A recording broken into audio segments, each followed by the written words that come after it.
सो हे hi hello guys, hopefully आप लोग ठीक ही होंगे। तो चलिए हम अपनी स्टोरी बेहद इसके को स्टार्ट करते हैं। सीधे स्टोरी से स्टार्ट करेंगे, तो चलिए आगे जानते हैं। यहाँ आरू और तुलसी इस वक्त मंडप में खड़े थे। तुलसी की पूरी मांग सिंदूर से भरी हुई थी और उसके गले में आरू के नाम का मंगलसूत्र लटका हुआ था। तुलसी इस वक्त काफ़ी खूबसूरत लग रही थी। उसे देखकर साफ साफ पता चल रहा था कि वो उसकी शादी आरू से हो चुकी है। तुलसी इस वक्त भूत बने खड़ी थी। उसके चेहरे पर किसी भी प्रकार के कोई भी भाव नहीं थे। वो अपनी नज़रें ज़मीन में गड़ाए खड़ी थी और वहीं आरू अपनी जलती हुई निगाहें सब पर डालती है और अपनी कड़क आवाज़ में कहती है, हो गई शादी। आज से ये मेरी पत्नी हुई। और फिर दूल्हे को देखकर, अगर हमारी पत्नी पर किसी ने भी अपनी गंदी नज़र डालने की कोशिश की तो हम उसकी हस्ती मिटा देंगे। आरू की बात सुनकर वो दूल्हा घबरा जाता है। वहीं दूल्हे को घबराता हुआ देखकर आरू के होठों पर एक तिरछी मुस्कान आ जाती है।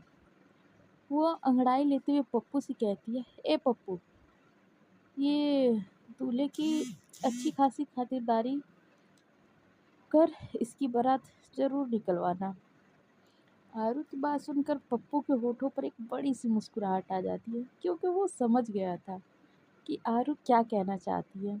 वो अपने आदमियों से दूल्हे को वहाँ से ले जाने को कहता है और फिर भी तुलसी अभी भी बस एक जिंदा लाश की तरह खड़ी थी। उसके मुंह से एक आवाज़ तक नहीं निकल रही थी। वहीं तुलसी को ऐसे खड़ा देखकर आरू की भौहें सिकुड़ गई थी। वो उसकी बाजू पकड़ के अपनी खतरनाक आवाज़ में कहती, तुम क्यों जिंदा लाश बन के खड़ी हो? हाँ, और ये रो क्यों रही हो? किस चीज़ का मातम मना रही हो?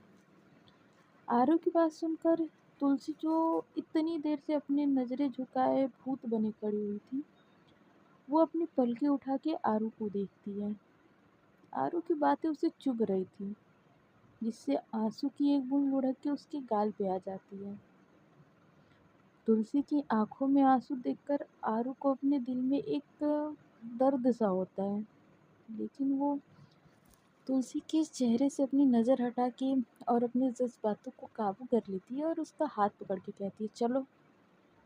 इतना कहकर वो उसे खींचते हुए मंडप से नीचे उतारने लगती है और वहाँ से जाने लगती है। तुलसी भी बिना होशो हवास के उसके पीछे चल रही थी, या यूँ कहूँ कि उसके पीछे पीछे दौड़ रही थी, क्योंकि तुलसी जैसी नाजुक सी छोटी सी लड़की आरू से कदम मिलाकर नहीं चल पा रही थी, जिसके चलते उसे दौड़ना पड़ रहा था। वहीं भारी लहंगे के चलते उसे तकलीफ भी हो रही थी, लेकिन वो अपने मुंह से एक उफ तक नहीं निकालती है। आरू तुलसी को वहाँ से ले जाने लगती है कि तभी तुलसी के नाना जी उसके सामने आ जाते हैं। अपने नाना को देखकर तुलसी की आंखें नम हो जाती है। वहीं आरू की भौहें तन जाती है। वो उन्हें घूर कर देखते हुए कहती है, अब तुम्हें क्या दिक्कत है? क्यों बीच में आ रहे हो? मरने का ज़्यादा शौक है? जिस पर नाना जी आरू के सामने हाथ जोड़ के कहते हैं, माफ़ कर दो, हम अपनी बिटिया से मिलने से खुद को रोक नहीं पाए। नाना जी की बात सुनकर तुलसी की आंखें नम हो जाती हैं। वहीं आरू का नाना जी से इस तरह बदतमीजी से बात करना तुलसी को बिल्कुल भी पसंद नहीं आता है, लेकिन वो चाह कर भी कुछ नहीं कर सकती थी। वो जल्दी से अपने हाथों को आरू के हाथों से छुड़ाती है और झट से जाके अपने नाना जी के गले लग जाती है। तुलसी रोते हुए कहती है, नाना जी। तुलसी का रोना देखकर नाना जी की आंखें भी नम हो गई थी। वो तुलसी के सर पर प्यार से हाथ फेर कर कहते हैं, मत रो। जो होता है अच्छे के लिए होता है। आज भी जो हुआ महादेव की मर्जी से हुआ है। बस मैं यही चाहूँगा कि अब तुम्हारी ज़िंदगी में खुशियाँ हो, खुशियाँ हो। अब कोई तुम्हें तुम्हें कोई भी तकलीफ ना हो। यहाँ तुलसी कुछ नहीं कहती, बस रोते रहती है, क्योंकि उसे अपने नाना जी से दूर जाना पड़ रहा था और वो ये कभी नहीं चाहती थी।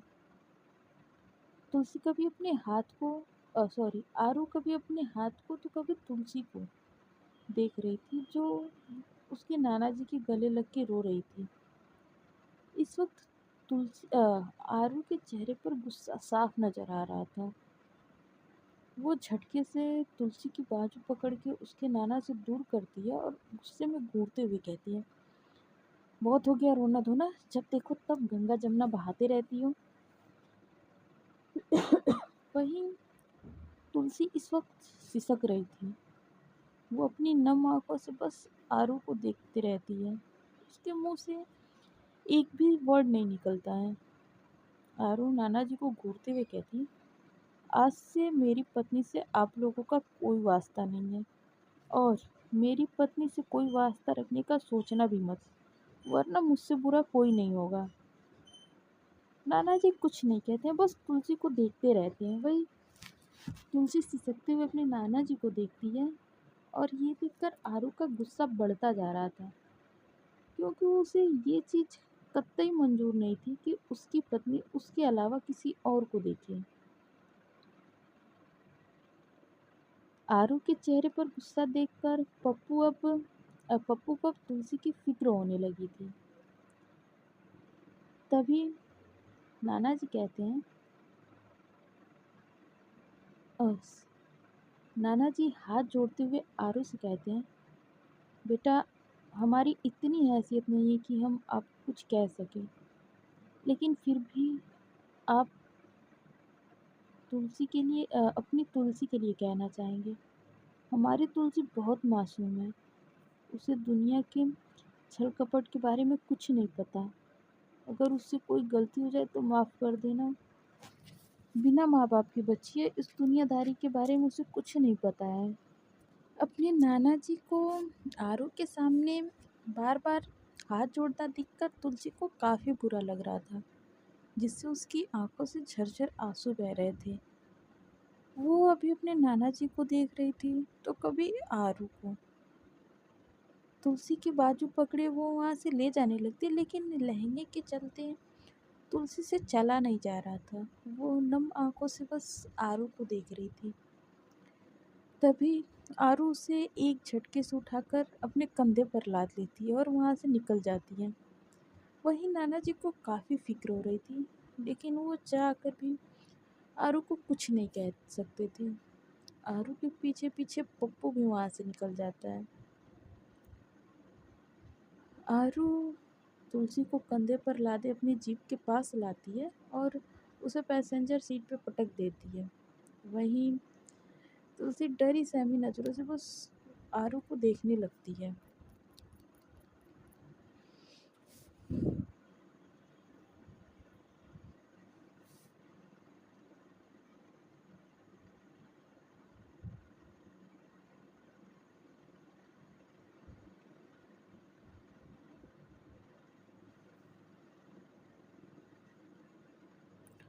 वहीं आरू गुस्से में कहती, क्या हुआ, रो क्यों रही हो?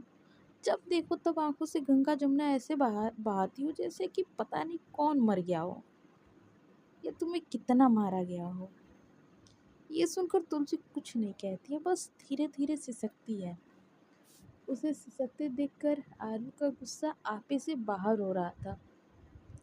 वे उसके गालों को पकड़ के दांत पीसते हुए कहती है, क्या नौटंकी लगा रखा है, बंद करो ये रोना धोना, आगे रोने का बहुत अवसर मिलेगा तुम्हें। तुलसी को अपने गालों में दर्द हो रहा था। वो सिसकते हुए मासूमियत से कहती है, हमें उस फोटो के बारे में कुछ नहीं पता, सच में हमारा किसी के साथ कोई भी रिश्ता नहीं है। तुलसी की बात सुनकर आरू झटके से उसके गालों को छोड़ देती है और फिर तुलसी को देखने लगती है। उसे समझ नहीं आया कि तुलसी कहना क्या चाहती है। तब वो अपनी बिल्कुल सर्द आवाज में कहती है, क्या कह रही हो तुम, साफ साफ कहो। आरू की डरावनी आवाज़ सुनकर वो काँप जाती है, लेकिन फिर भी हिम्मत करते हुए कहती है, जी जी, वो हम जिस पर आरू गुस्से से कहती है, ये क्या चीज ही लगा रखा है, साफ साफ कहो क्या कहना है। आरू की आवाज सुनकर तुलसी डरते हुए रट्टू तोते की तरह कहती है, हमें उस फोटो के बारे में कुछ नहीं पता, और रोशनी जी जो कह रही है वो बिल्कुल सच नहीं था, हम वैसे नहीं है। आरू एकटक तुलसी के मासूम से चेहरे को देखने लगती है, जो रोने के चलते लाल हो गया था, जिसमें वो और भी खूबसूरत लग रही थी। लेकिन वो जल्दी से अपने ख्यालों को झटकती है और अपनी सर्द आवाज में कहती है, उस फोटो के लिए मैंने तुम्हें कुछ कहा? और रही बात किसी और के साथ तुम्हारा रिश्ता हो या ना, उससे मुझे कुछ नहीं लेना देना। और एक बात कान खोलकर सुन लो, अगर तुमने मेरे अलावा किसी और की तरफ नज़र उठा के भी देखा तो हम तुम्हें बहुत बुरी सजा देंगे। आरू की बात सुनकर तुलसी डर जाती है। उसे लगता है कि आरू भी उसे उसकी मामी की तरह बहुत बुरे तरीके से मारेगी। ये सोच सोच कर उसे अंदर तक डर लग रहा था, और वो आंखों में डर के कारण उसके आंखों से आंसू बह रहे थे। तुलसी अभी भी रो रही थी। वहीं तभी वहाँ पप्पू आता है और तुलसी को एक नज़र रोता हुआ देखकर आरू से कहता है, बॉस हमें हवेली चलना चाहिए, काफ़ी रात हो गई है। जिस पर आरू जाकर ड्राइविंग सीट पर बैठती है, वहीं पप्पू बिना कुछ कहे पीछे जाकर बैठ जाता है, क्योंकि आगे तुलसी बैठी थी और अब वो सॉरी और अब से वो जगह तुलसी की ही थी। कुछ देर में आरू की जीप वहाँ से धूल उड़ाते हुए निकल जाती है। आरू काफ़ी तेज जीप चला रही थी, जिससे तुलसी को डर लग रहा था, लेकिन आरू से कुछ कह भी नहीं सकती थी, इतनी उसमें हिम्मत ही नहीं थी। तुलसी डर से अपनी आंखें बंद कर लेती है। वो पहली बार जीप में बैठी थी, इसलिए उसे काफ़ी घबराहट भी हो रही थी। डर उसके मासूम चेहरे पर साफ साफ नजर आ रही थी। तुलसी अभी अपनी आंखों को मीच कर बैठी ही थी कि तभी आरू उसे उसकी कमर से एक झटके से पकड़ के अपनी गोद में बैठा लेती है। ये सब इतना जल्दी हुआ था कि तुलसी को कुछ समझने का मौका ही नहीं मिलता है।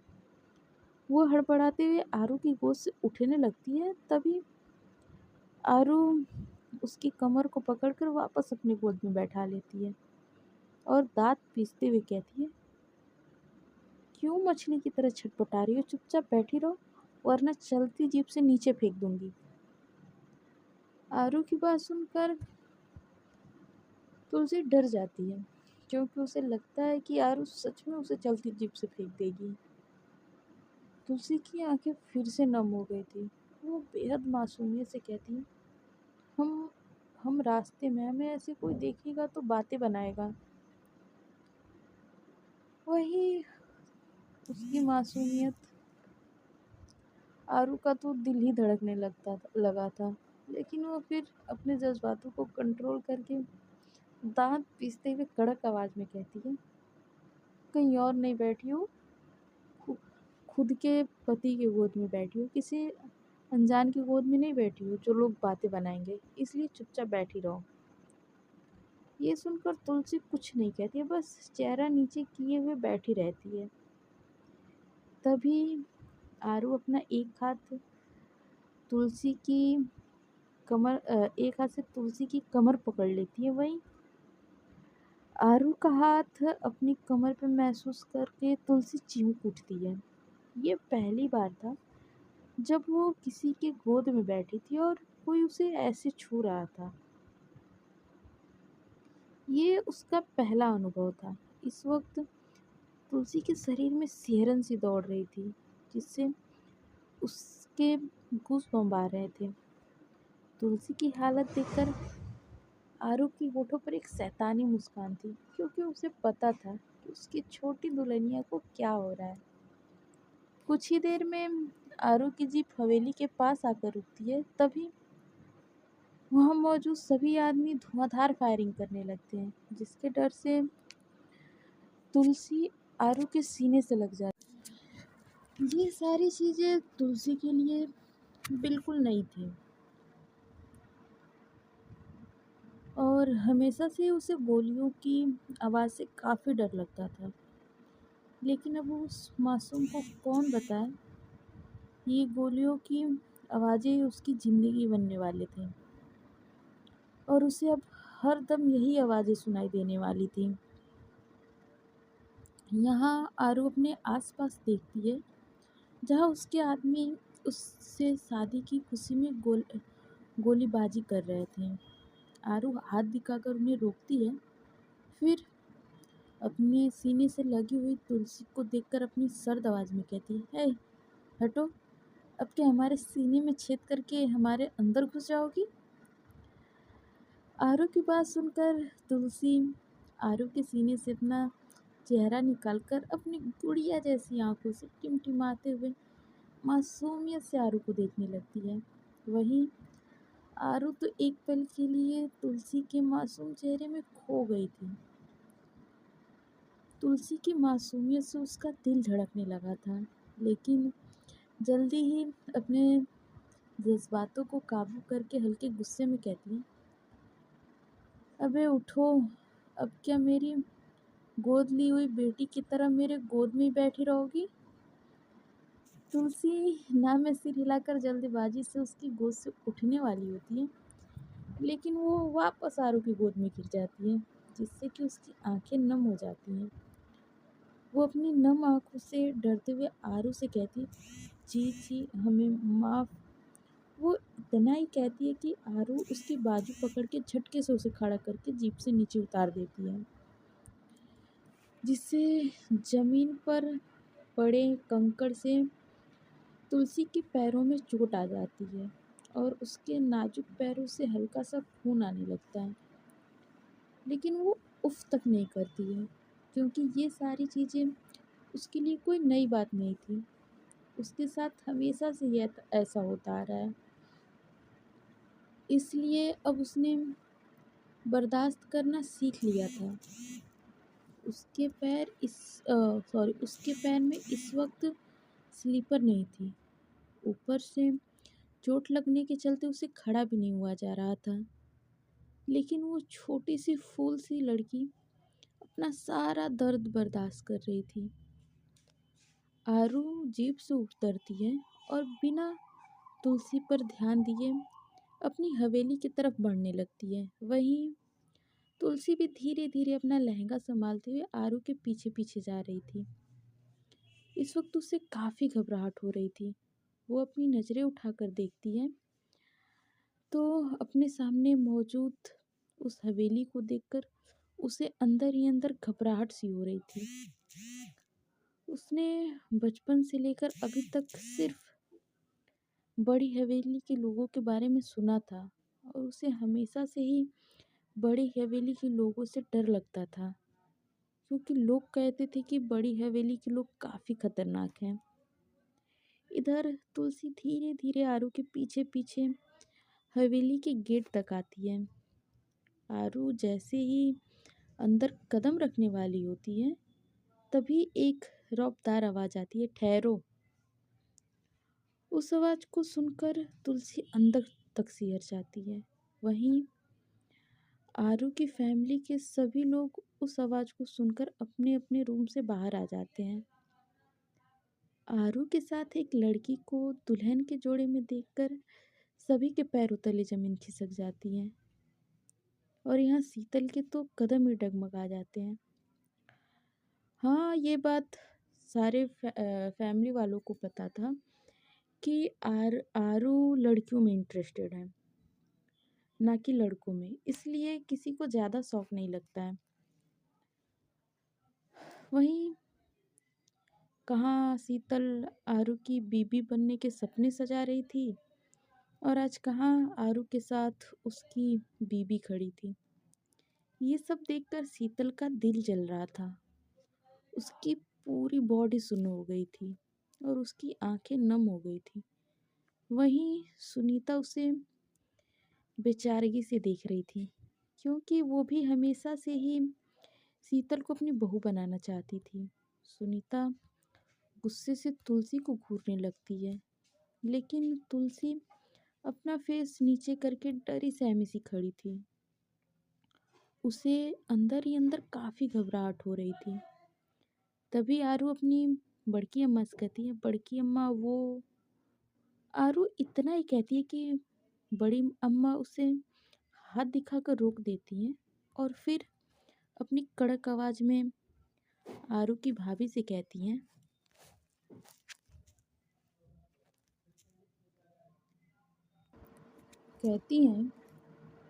नताशा बहू, छोटी बहू के गृह प्रवेश की तैयारी करो। नताशा हाँ में सर हिला के वहाँ से चली जाती है।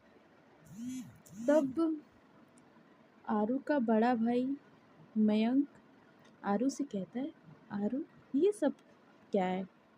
और फिर तुलसी को देखकर, और ये लड़की कौन है, कहाँ से आई है? सिर्फ मयंक ही नहीं, सभी के मन में ये सवाल था कि तुलसी कौन है और कहाँ से आई है। और सभी आरू के जवाब का इंतज़ार कर रहे थे। तभी आरू बिल्कुल बेफिक्री से कहती है, ये हमारी पत्नी है, तुलसी आरू सिंह राजपूत, और इस हवेली की छोटी बहू। तुलसी का नाम आरू के साथ जुड़ता हुआ देखकर शीतल को तो अपने सीने में जलन हो रही थी। उससे और एक मिनट वहाँ खड़ा नहीं हुआ जा रहा था, इसलिए वो वहाँ से चली जाती है।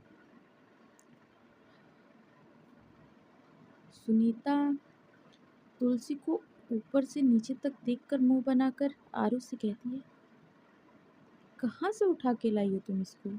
कहीं इसने तुम्हें फंसाया वसाया तो नहीं है ना?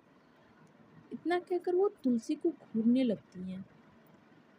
तभी आरू अपनी कड़क आवाज़ में अपनी माँ से कहती है, मैं क्या आपको दूध पीता हुआ बच्चा लग रहा हूँ, जो ये पिद्दी भर की लड़की मुझे फंसा लेगी और मैं फंस भी जाऊंगी। आरू का जवाब सुन के सुनीता का मुंह बंद हो जाता है। तब मयंक तुलसी को ऊपर से नीचे तक देखकर आरू से कहता है, ये कितने साल की है? इस पर आरू बेफिक्री से कहती है, 18।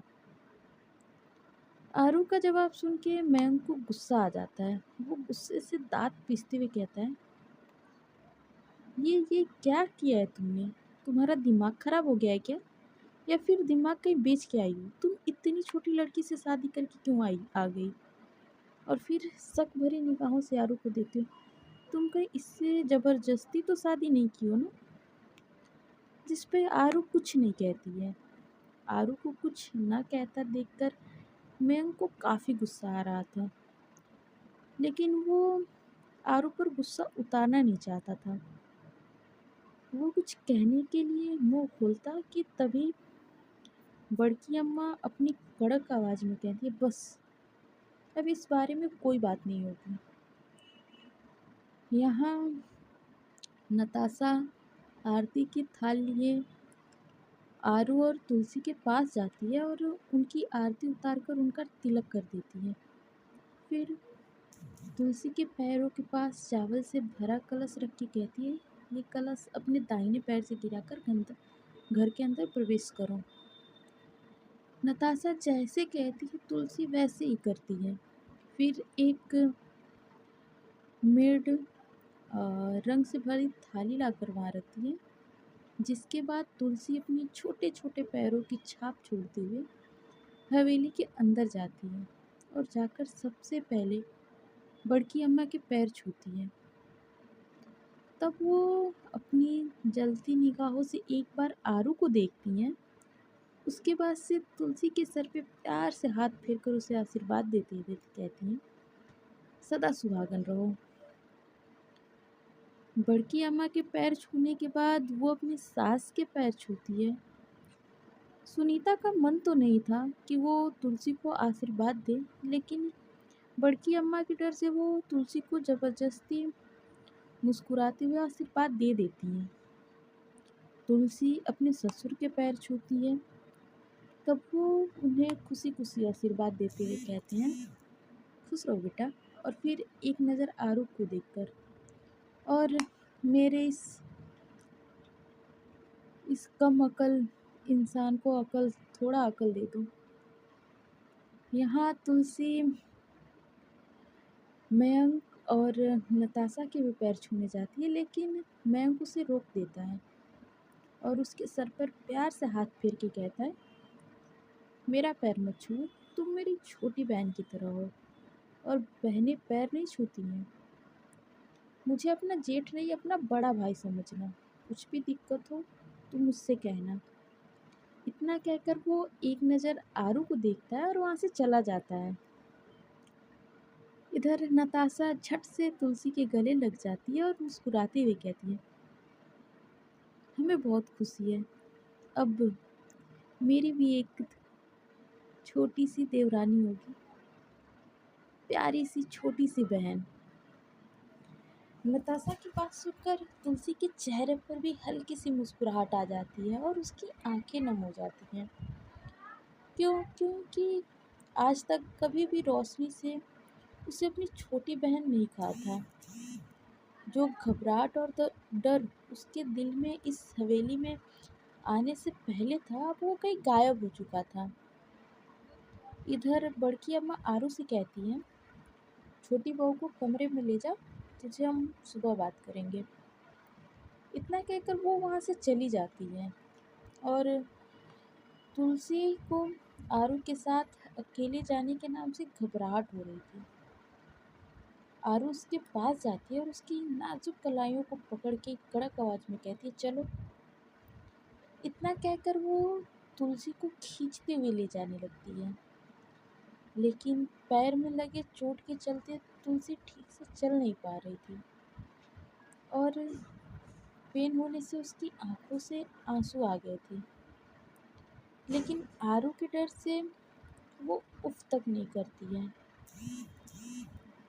तुलसी को जल्दी जल्दी न चलता हुआ देखकर आरू को गुस्सा आ रहा था, इसलिए वो झटके से तुलसी को अपनी गोद में उठा लेती है और अपने कमरे की तरफ बढ़ जाती है। वहीं आरू के इस तरफ गोद में उठाने के चलते तुलसी के गाल लाल हो गए थे। उसे अंदर ही अंदर घबराहट हो रही थी, क्योंकि उसकी फ्रेंड पुष्पा ने कहा था कि सुहाग रात में बहुत सारी चीज़ें हुई थी और यही सोच सोच के तुलसी के दिल की धड़कनें तेज हो रही थी। वहीं आरू तुलसी को गोद में उठाए हुए अपने रूम में आती है और बेड की तरफ अपने कदम बढ़ाकर तुलसी को बेड पर फेंक देती है। वहीं तुलसी असमंजस में बस आरू को देखने लगती है कि तभी आरू कहती है, क्या लगता है तुम्हें कि मैं तुमसे शादी करके तुमसे प्यार करूँगी? इतना कहकर वो शैतानों की तरह हंसने लगती है। वहीं तुलसी को अंदर ही अंदर एक अनचाहा डर लगने लगता है। सो फ्रेंड्स, आज के पार्ट में बस इतना ही। मिलते हैं नेक्स्ट पार्ट में और जानते हैं कि आने वाले पार्ट में क्या होता है। तब तक के लिए bye bye, tata and take care. और स्टोरी की टाइमिंग इधर उधर हो रही है, क्योंकि मेरे तरफ लाइट सही से आ नहीं रहा है और फ़ोन चार्ज नहीं हो पा रहा है। इसलिए ना मैं टाइम से स्टोरी अपलोड कर पा रही हूँ, ना टाइम से रिकॉर्ड कर पा रही हूँ। सो थोड़ा सा एडजस्ट कर लीजिए आप लोग। जब लाइट सही हो जाएगी तो मेरी स्टोरी टाइम टू टाइम आएगी।